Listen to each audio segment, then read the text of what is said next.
I'm Amanda Leatherman here with Bill Edler on day 3 of the Borgata Poker Open. Bill, we're down to 35 players. I know you've been up and down all day. How are you feeling now?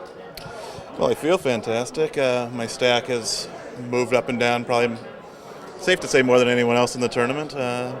But my stack often does move. I'm kind of accustomed to it. I have 300,000 now at the break. With 35 remaining, average is 487, so that's no good, but far from over. The blinds are getting pretty large, so we're all gambling now.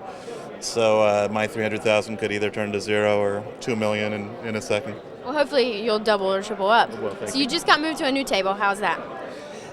Well, my last table was wild. The chips were really flying. It's a little more measured pace at this table. Not to say better or worse players. Everyone's playing really pretty well. It's just different styles. Need to adjust. Someone just made a really tight fold that no one would have considered at the previous table. Was there any key hands that took you from when you were chip leader with over 800 down to 3? Well, I think you probably know the answer to that. I had a pretty interesting hand that was in no way a bad beat. I was trailing whenever it mattered, but it was a heartbreaker. It was the reason most people would not want to play poker for a living.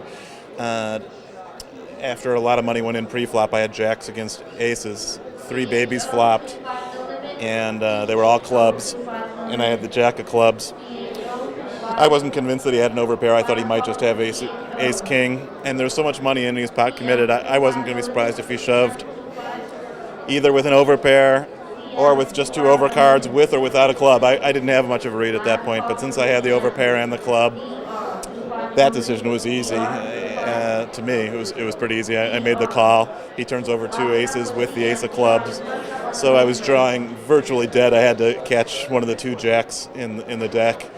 As you know, that's pretty unlikely. And my poor opponent almost suffered a heart attack when the jack ripped off on the turn to give me the lead for this pot, which at the time was over 800,000 in chips, which was a lot back then. And so now he was drawing to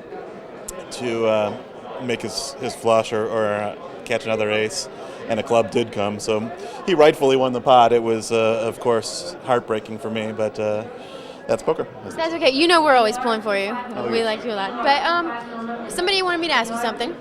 If Joe Seabach and Gavin Smith were hanging off a cliff, they both had their hands up, whose hand would you take?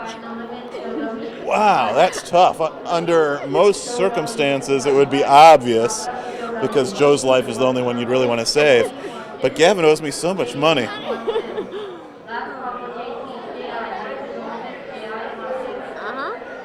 Boy, that makes it a coin flip. I'm right-handed. Whoever I could grab with my right hand, I suppose. All right, well, I'm just trying to make you in a good mood, but good luck for the rest of the tournament, all right? Thanks, you always do. Thank you. I'm Amanda Leatherman with pokerwire.com.